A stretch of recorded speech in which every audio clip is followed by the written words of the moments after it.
சாதாரண மக்கள் லஞ்சம் வாங்குறாங்கன்னா அவங்கள அதிகாரிகள் சட்டப்படி தண்டிப்பாங்க.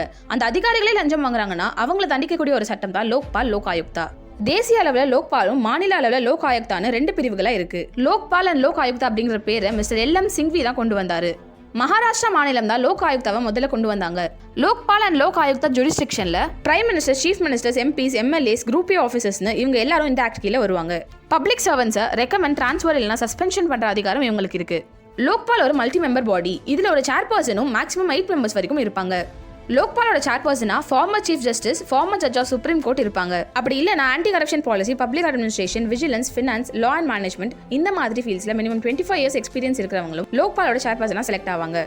டேர்ம்ஸ் ஆஃப் ஆஃபீஸ், அதாவது அவங்களுடைய பணிக்காலம் 5 வருஷம் வரைக்கும், அவங்களுடைய வயசு 70 வருஷம் வரைக்கும் இருக்கும்.